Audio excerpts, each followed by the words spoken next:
istiqamah tahajud, istiqamah puasa, istiqamah baca Al-Quran, istiqamah berdoa dalam kebaikan. Sekarang pertanyaannya, bagaimana cara saya bisa istiqamah? Itu pertanyaan terbesarnya. Satu,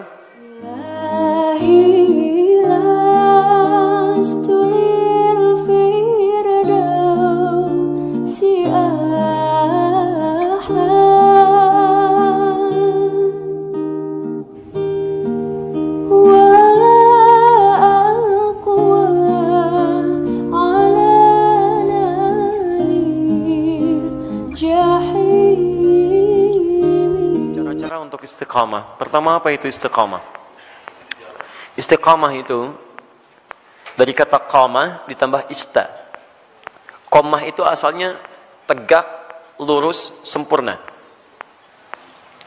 Kalau ditambah ista, kata ista dalam bahasa Arab menunjuk pada usaha atau keinginan untuk mewujudkan sesuatu. Bisa berarti permintaan atau usaha untuk mewujudkan sesuatu. Misal, kalau wujudnya permintaan, antum pernah dengar kalimat istighfar? Istighfar itu dari kata ghafara, artinya ampunan. Al-ghufru. Ditambah ista jadi istaghfara, minta ampunan. Sifatnya disebut dengan istighfar. Maka ista di sini fungsinya untuk memohon, meminta. Ada yang sifatnya usaha.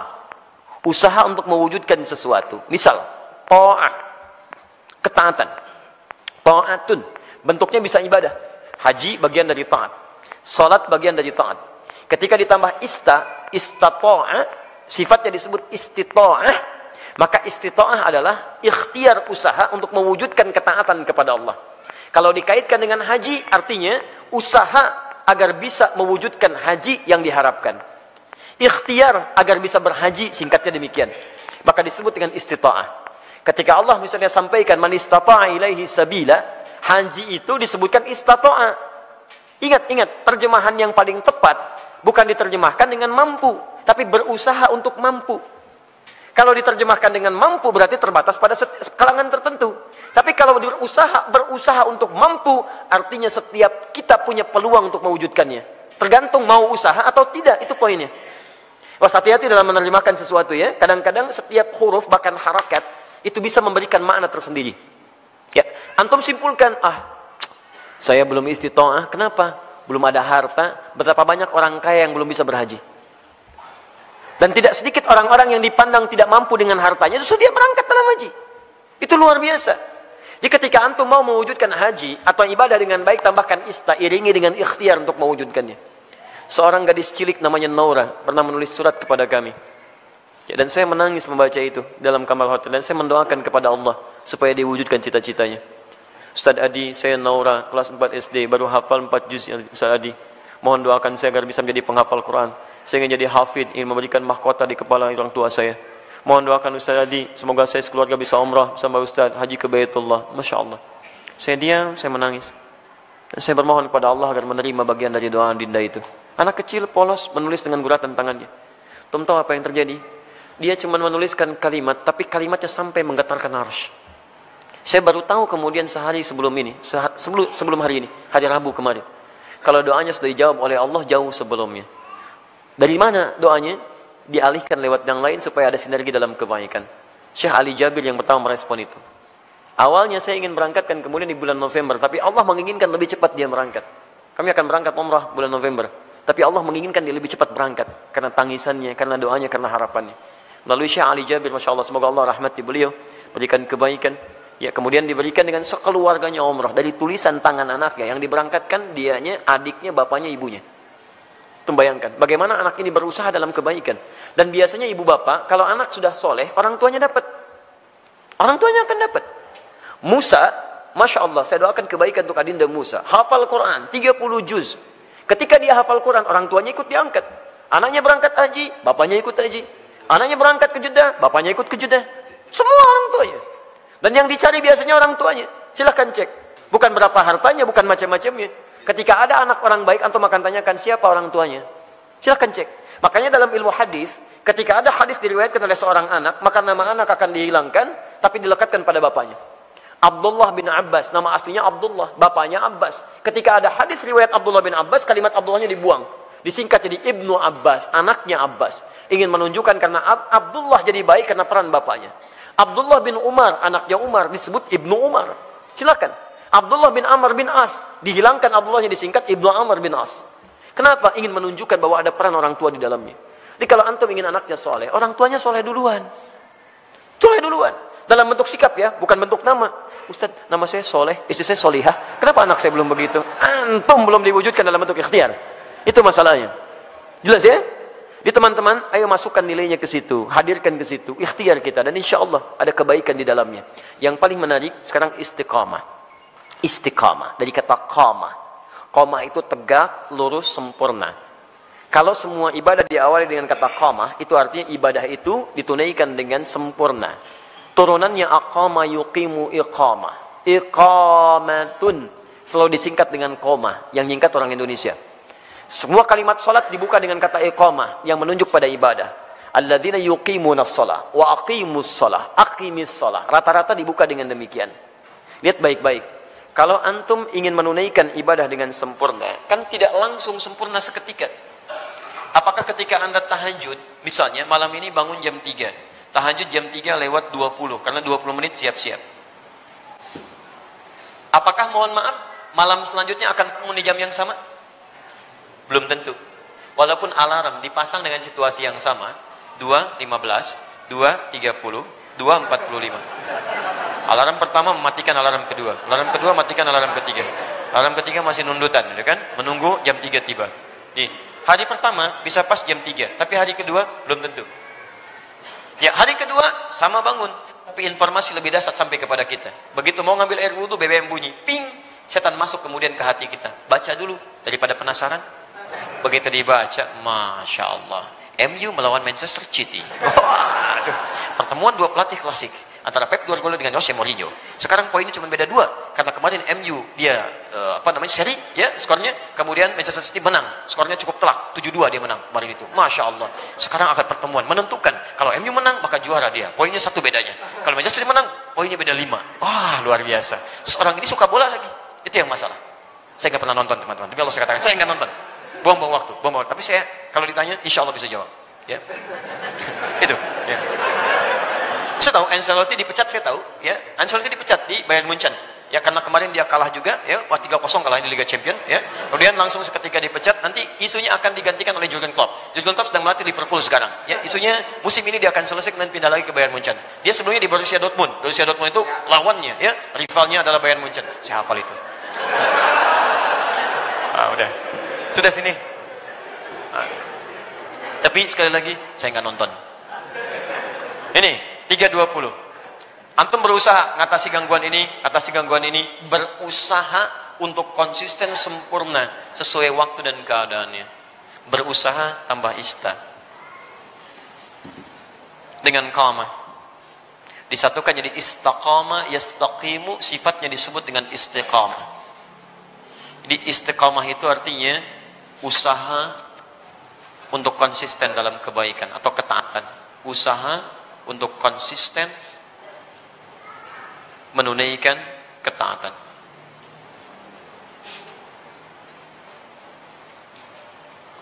Istiqamah tahajud, istiqamah puasa, istiqamah baca Al-Quran, istiqamah berdoa dalam kebaikan. Sekarang pertanyaannya, bagaimana cara saya bisa istiqamah? Itu pertanyaan terbesarnya. 1, istiqamah dimulai dengan ilmu. Pengetahuan dulu. Kalau antum kerjakan sesuatu tanpa pengetahuan, maka tidak akan ada motivasi bagi kita untuk menguatkan hal yang ingin kita kerjakan. Bahkan Nabi SAW pun ketika akan diangkat menjadi Rasul, kemudian diberikan tugas beliau untuk berdakwah, itu jedanya 5 tahun sampai berdakwah, dan dari jeda itu diberikan dulu bekal pengetahuan. Apa ayat yang turun kepada beliau? Pertama kali wahyu pertama turun, Iqra. Diminta belajar dulu.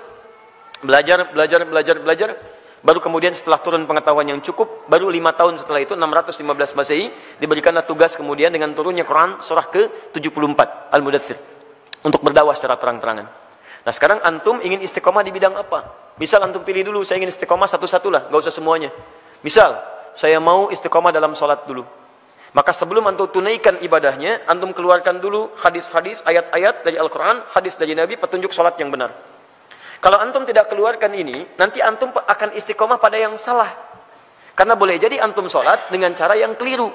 Salah takbirnya, kemudian salah rukunya, salah sujudnya, maka turunkan kemudian pengetahuannya untuk memudahkan kita dalam menunaikannya. Satu. Yang kedua, keluarkan kemudian motivasi-motivasi positifnya. Ya, keutamaannya.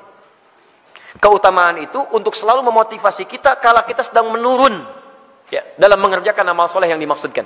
Misal, itu boleh dituliskan. Saya ingin tunaikan tahajud, ingin istiqamah. Antum keluarkan keutamaan tahajud, tuliskan. Ada 4 keutamaan tahajud dalam Al-Quran. Quran surah 17 ayat 79 sampai dengan 81. Paling kiri sebelah atas. 1. Mengangkat karir di tempat terbaik. Asa ayyab'atsaka rabbuka maqaman mahmuda. 2. Mendapat bimbingan Allah saat menjalani aktivitas. Wa rabbi adkhilni mudkhala sidqin. 3. Mendapat bimbingan Allah keluar dari kesulitan. Wa akhrijni mukhraja sidqin. 4. Mendapat perlindungan dari Allah ketika diganggu oleh orang lain, langsung tanpa perantara. Wa ja'alni min ladunka sultanan nasira. Demi Allah saya katakan ya, saya mohon kepada antum kalau masih punya banyak tugas, pekerjaan macam-macam tuh jangan tinggalkan tahajud. Walaupun cuma 2 rakaat, witirnya 1 rakaat. Jangan tinggalkan. Kalau antum konsisten, maka nilai-nilai kebaikan akan Allah berikan. Supaya jadi motivasi, antum tuliskan itu. Tempelkan di samping kanan, di dinding tembok kita mau tidur itu, sampaikan sebelah kanan. Tempelkan. Di begitu antum mau tidur, antum bisa melihat itu. Dalam keadaan lupa pun ketika antum melihat itu, antum bisa termotivasi untuk bangun di malam harinya. Kalau bisa tambahkan kalimat di bawahnya. Ya, tambahkan kalimat di bawahnya. Apa kamu merasa sudah ada jaminan surga? Nabi aja ahli surga, tahajud. Kamu bukan Nabi, bukan Rasul, bukan ahli surga, gak mau tahajud. Apakah kamu masih sehat sampai malam ini? Tuliskan. Sampaikan. Dibuat kalimat-kalimat, quote-quote yang indah untuk memotivasi kita ibadah. Ayo. Non-muslim aja punya quote untuk kehidupan mereka. Masa urusan akhirat kita gak punya quote yang baik? Hadirkan. Kita antum tuliskan, jadi motivasi. 2. 3. 3. Di 1 pelajari dengan ilmu, 2 keluarkan keutamaannya, 3. Hadirkan ancaman-ancaman Allah saat antum menyimpang dari amal soleh yang tengah dikerjakan. Ancamannya.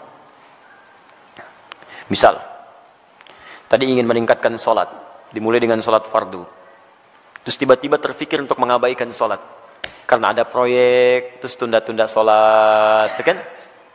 Karena ada proyek tertentu, sampai Jumatan ditinggalkan. Untuk mengumpulkan dunia. Maka antum boleh keluarkan ancaman Allah pada yang seperti itu. Supaya tetap memacu kita supaya bisa istiqamah. Misal, keluarkan Quran surah Al-Humazah. Ya, wailul likulli humazatin lumazah. Celaka bagi para pengumpat. Itu terjemahan mushaf. Tapi kalau kita terjemahkan dengan terjemah yang menggunakan nilai bahasa, ya ada balaghah, ada nahwu, ada saraf ya. Setiap yang ada taknya menunjuk pada perempuan. Ya, kalau kita hadirkan sekarang, celakalah bagi para sosialita yang tukang gosip. Ya, perempuan-perempuan yang senang bergosip. Alladzi jama'a mala wa addada. Ini agak unik. Biasanya kalau tak pasangannya dengan allati, tapi ini menggunakan alladzi. Alladzi menunjuk pada laki-laki bukan perempuan. Istrinya suka gosip, laki-lakinya suaminya suka mengumpulkan harta. Di suami sibuk dalam bekerja, istrinya sibuk menggunakan harta suami untuk kumpul-kumpul cuman gosip dan sebagainya. Lihat, alladzi jama'a mala wa addada. Yang suaminya sibuk dalam bekerja cuma ngitung-ngitung hasil aja. Keuntungan sekian, ini sekian, ini sekian. Mama, ini yang kita dapatkan begini-begini. Ya Pak, besok Mama pakai untuk pertemuannya Pak, arisan. Ya gitu kan cuma begitu. Berangkat ngobrolin orang begini macam-macam. Jadi habis di situ aja. Suaminya berangkat gelap, pulang gelap, berangkat lagi macam-macam. Enggak ada kenikmatan dalam kehidupannya. Lihat, yahsabu anna malahu akhlada. Dia kira harta itu bisa membuat kekal di dalam kebahagiaannya. Perhatikan, sampai sholat ditinggalkan. Jumatan diabaikan. Karena ada orang yang berusaha meninggalkan, menukar akhirat itu untuk dunia yang semata. Ya, Quran surah ke-62 ayat ke-11, paling kiri sebelah atas. Wa idza ra'au tijaratan aw lahwan infaddu ilaiha fatarakuka qa'imah. Qul ma 'indallahi khairum minallahi wa minat tijarah. Ada sementara orang yang ketika engkau berkhutbah Muhammad tiba-tiba maaf, dia meninggalkan engkau sendirian berkhutbah, dia kejar kemudian kafilah-kafilah dagang itu. Ayat ini turun, ini sebagai pelajaran karena dulu di awal masa Islam, awal Jumatan, Nabi sedang khutbah, tiba-tiba muncul kafilah dagang. Diskon besar, 90%, 90% lewat tuh, samping masjid. Mereka yang masih lama iman meninggalkan Nabi berkhutbah, mengejar barang dagangan itu. Lihat, selalu rumusnya begini. Kalau tidak disebutkan di Quran siapa orangnya, kapan kejadiannya, artinya kejadian itu akan berlaku umum di masa-masa selanjutnya. Dengan situasi yang berbeda. Masya Allah, antum bisnis nih, keuntungannya 10 miliar teman-teman sekalian. Tapi tanda tangannya dilakukan pas saat sholat Jumat. Pilih mana antum? Ngejar proyek 10 miliar, atau antum Jumatan dulu baru kemudian kejar proyek itu. Pilih mana? Pas tanda tangannya waktu Jumat. Yang kalau dalam ikhtiar manusia, maaf, ikut Jumat dulu lewat proyek ini. Ambil proyeknya, tertinggal Jumatnya. Pilih mana? Ikut Jumat atau ambil proyek. Dan tidak ada pilihan yang ketiga, ikut Jumat dapat 10 miliar. Nggak ada. Nggak usah maksa antum, di sini saya tegas. Waktu kita terbatas. Ini yang tidak mudah. Maka bagi yang seperti ini, ada muncul ancaman Allah di dalamnya. Lihat ancamannya positif. Qul ma indallahi khairum minal lahwi minat tijarah. Katakan Muhammad pada orang-orang yang masih senang dengan yang seperti itu, menukar akhirat dengan dunianya, atau hanya senda gurau aja, canda dia dengan yang seperti itu, cuman canda aja. Allah sudah siapkan ganti yang terbaik untuk dia. Apa alasan paling logisnya? Wallahu khairur razikin, saya yang tentukan rezekinya. Ayo kamu ikut ke sana, saya buat kecelakaan di jalan. Ayo kamu dapatkan itu, maut sudah menanti kamu sekarang. Jumat tidak dapat, harta nggak diperoleh. Mau apa kamu? Kalau dia mau datang dulu, saya ganti dengan yang lebih baik. Dia dapatkan proyeknya, dia dapatkan ketenangannya. Diberikan yang terbaik. Tapi kalau antum paksa tinggalkan itu, maka ayat diteruskan. Yahsabu anna malahu akhlada. Kalla layumbadanna fil hutamah. Bagi orang yang rela meninggalkan ibadahnya, hanya untuk urusan dunianya, dunia dibagi dua. Tijarah untuk bisnis, lahun untuk yang tidak bermanfaat. Ninggalin tahajud cuma untuk sekedar nonton-nonton yang tidak jelas. Ninggalin sholat hanya untuk sekedar nonton-nonton yang tidak jelas. Ada konser, ayo lewat. Isanya, maghribnya, ayo lewat. Silahkan. Beli tiket, beli ini, beli itu, ayo. Ada yang joget-joget, ada yang macam, ada yang mabuk ini itu. Dia itu lahun namanya. Dia kira akan abadi dengan keadaannya. Lihat baik-baik. Saya siapkan neraka spesial, namanya Hutamah. Wa ma adraka mal Hutamah? Tahukah engkau apa tipikal neraka spesial Hutamah itu? Narullahil muqadah. Neraka itu spesial karena akan dibuat membakar dari ujung sampai dengan kedalamannya. Lihat. Allati tattali'u 'alal afidah, sampai dengan ke otak yang paling dalam. Innaha 'alaihim mu'sadah, kalau dia enggak berubah, dia neraka itu mengintai menunggu. Kamu cepat pulang ya, saya tunggu. Cepat pulang, saya tunggu. Fi 'amadim mumaddadah, dan dia tidak dibiarkan tapi terikat secara singkat. Orang yang hidupnya mau meninggalkan ibadah hanya untuk urusan dunia, maka di nerakanya nanti, di neraka gambaran singkatnya, itu akan diikat begini. Bukan dilepas. Karena nanti ada orang di neraka yang biasa itu dilepaskan. Begitu haus dia ngambil air, airnya dari timah, ambil. Mau makan, makannya dari duri. La yusminu wa la yughni min ju'. Ayo ambil dan sebagainya. Tapi yang ini enggak punya kesempatan, diikat begini. Cara membakarnya, kalau yang lain apinya langsung, kalau ini tidak. Dari ujung kaki seperti dilas. Sampai dalamnya matang. Dan ini tidak akan pernah naik kalau belum matang. Awas, matang dulu. Begitu sudah matang naik, yang ini sembuh, ini matang dulu. Sampai ke ujung akal yang paling dalam, al-afidah. Afidah itu jamak dari fuad. Yang menentukan, yang merancang kegiatan kita. Seakan-akan Allah katakan begini, ini isi otak kamu ini apa sih? Yang lain masih mikir sholat, baca Al-Quran, macam-macam. Otak kamu ini lagi. Maksiat lagi. Sampai meninggalkan ibadah, saya bakar sampai ke otak yang paling dalamnya. Supaya nampak isi otak kamu ini apa. Terus, dan diikat. Kalau mau coba silakan. Tapi disampaikan supaya kita tidak masuk ke dalamnya. Makanya antum keluarkan, tuliskan ancamannya. Begitu sudah seperti itu, maka berusaha untuk mewujudkannya. Bismillah, antum berdoa kepada Allah. Yang terakhir berdoa. Minta supaya dikuatkan oleh Allah Subhanahu wa taala. Ya, minta supaya dikuatkan oleh Allah Subhanahu wa taala. Makanya nanti ada doa-doa. Ya, ada doa-doa untuk bisa dikuatkan dalam keimanan. Allahumma tsabbit qulubana ala dinik. Ya Allah, kuatkan hati kami ya Allah dalam tuntunan agamamu. Rabbana la tuzigh qulubana ba'da idh hadaitana. Ya, wa hab lana min ladunka rahmah innaka antal wahhab. Ya Allah, jangan geser keadaan hati saya setelah saya kuat berada di jalan-Mu ya Allah. Anugerahkan saya keturunan terbaik untuk menjaga iman kami ya Rabb. Jadi, belajar ilmunya, belajar ketentuannya, hadirkan motivasinya, jauhi kemudian ancamannya, setelah itu berdoa kepada Allah untuk dijaga. Dengan itu, famastaqamu, disebutlah orang ini istiqamah. Tatanazzalu alaihimul malaikah, maka diturunkan oleh malaikat untuk menjaga sifat istiqamahnya. Nanti ada bisikan dari malaikat. Ada bisikan, masuk lewat sifat takwa. Di orang istiqamah itu, kalau ikhtiar tadi 4 ditempuh dengan baik, maka malaikat turun untuk menjaga dia. Tatanazzalu alaihimul malaikah, dijaga oleh malaikat. Apa penjagaannya? bisa penjagaan terus kepada ibadah dan dijaga dari maksiat. Yang kedua, dijaga supaya tidak bersedih dalam kehidupannya. Allah khaufun alaihim walahum yahzanun. Dijaga supaya tidak sedih, artinya dia tenang, dan dijaga supaya tidak gelisah, artinya dia senang dalam kehidupannya. Maka kalau malaikat sudah turun, Masya Allah, antum bisa rasakan sendiri. Dulu ketinggalan sholat fardu terlambat, biasa-biasa, sekarang ketinggalan tahajud menyesal antum. Ya Allah, ya Allah. Hebatnya, begitu ada pikiran maksiat, langsung diluruskan oleh Allah. Itu nggak baik buat saya, tinggalkan. Itu nggak bagus, tinggalkan. Nah, jadi demikian caranya bagi teman kita yang di Jember. Semoga Allah bisa berikan kebaikan-kebaikan untuk kita semua dan bisa menghadirkan sifat istiqomah dalam kehidupan kita.